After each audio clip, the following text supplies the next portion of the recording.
Hello friends, இன்றைக்கி நம்ம இந்த வீடியோவில் என்ன பார்க்க போகிறோம்னா ட்ரிப் நியூட்ரல் க்ளோஸ் சுவிட்சை பற்றி பார்க்க போகிறோம். இதுதான் நம்மளுடைய ட்ரிப் நியூட்ரல் க்ளோஸ் சுவிட்ச். ஓகேங்களா, இது எங்கே யூஸ் பண்ணணும்னு பார்த்தீங்கன்னா ஹெச்டி இன்கம்பரில் விசிபி ஆன் பண்ணுறதுக்கு யூஸ் பண்ணக்கூடிய சுவிட்ச் தான் இது. நீங்கள் மோஸ்ட்லி இந்த தமிழ்நாடு எலக்ட்ரிசிட்டி போர்டு எஸ்எஸ், அப்புறம் நிறைய சப்ஸ்டேஷன், அப்புறம் உட்டிட்டில் ஒர்க் பண்ணுறவங்களாம் பார்த்துருப்பீங்க இது போல் ஒரு சுவிட்ச். இது என்னென்னா ஸ்ப்ரிங் ரிட்டன். ஓகேங்களா, நார்மலாக நீங்கள் ஆன் ட்ரிப் கொடுத்தீங்கன்னா அந்த ட்ரிப் ஆகிட்டு மறுபடியும் நியூட்ரலுக்கு வந்துடும். அதே போல் க்ளோஸ் கமாண்ட் கொடுத்தீங்கன்னா பிரேக்கர் க்ளோஸ் ஆகிட்டு மறுபடியும் நியூட்ரலுக்கு வந்துடும். ஓகேங்களா, இதுதான் நம்மளுடைய டிஎன்சி சுவிட்சுன்னு சொல்லக்கூடிய ஒரு சுவிட்சு. இதோட ஸ்ட்ரக்சர் இப்படி தான் கொடுத்துருப்பாங்க. இது என்னென்னா நம்மளுடைய நார்மல் இது தான். இது என்ன கொடுத்துருப்பாங்கன்னா ஒரு என்ஓஎன்சி கொடுத்துருப்பாங்க. Normally open contact. இங்கே பார்த்தீங்கன்னா இதுக்கு நேராக இருக்குது. பார்த்தீங்கன்னா இது என்ஓ கான்டாக்ட். ஓகேங்களா, அதுபோல் கீழே கொடுத்துருக்காங்க. பார்த்தீங்களா, இது ஒரு கான்டாக்டு, இது அதே போல் என்ஓ. ஓகேங்களா, 2 இன்புட்டு கொடுத்துட்டு 2 அவுட்புட் எடுத்துருப்பாங்க ட்ரிப் நியூட்ரல் க்ளோஸில். ஆக்சுவலாக நான் மல்டிமீட்டர் வச்சு சும்மா செக் பண்ணி பார்க்குறேன் எப்படி ஒர்க் ஆகுதுன்னு பாருங்கள்.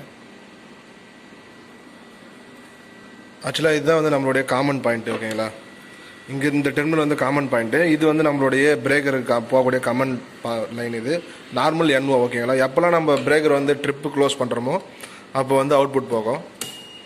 ஆக்சுவலாக நான் கண்டினியூட்டியில் போட்டிருக்கேன். அதே போல் நீங்கள் ஒன்ஸ் ஒரு ட்ரிப் பண்ணிவிட்டு மறுபடியும் ஒரு வாட்டி க்ளோஸ் பண்ணலாம். பார்த்தீங்கன்னா க்ளோஸ் பண்ணலாம். மறுபடியும் நீங்கள் க்ளோஸ் பண்ணலாம் ட்ரை பண்ணால் க்ளோஸ் பண்ண முடியாது. ஏன்னா இது சம் இன்டர்லாக் கொடுத்துருக்காங்க. ஒரு ட்ரிப் பண்ணிவிட்டு ஒரு க்ளோஸ், அதுபோல் ஆப்ரேஷன் தான் கொடுத்துருப்பாங்க. ஓகேங்களா, இப்படி தான் நம்மளுடைய டிஎன்சி சுவிட்ச் இப்படி தான் இருக்கும். இங்கே ஒரு எலமெண்ட் கொடுத்துருப்பாங்க. நார்மலாக காமன் சம் வோல்டேஜ் 110 வோல்ட் கொடுத்துருப்பாங்க. இது அவுட்புட் 110 வோல்ட் அவுட்புட் இங்கேருந்து எடுத்துகிட்டு போயிட்டு நம்மளுடைய பிரேக்கர் அல்லது கண்ட்ரோல் லைனிங் பண்ணியிருப்பாங்க. இதுதான் நம்மளோட டிஎன்சி ட்ரிப் நியூட்ரல் க்ளோஸ் சுவிட்சோடைய ஃபங்க்ஷனு.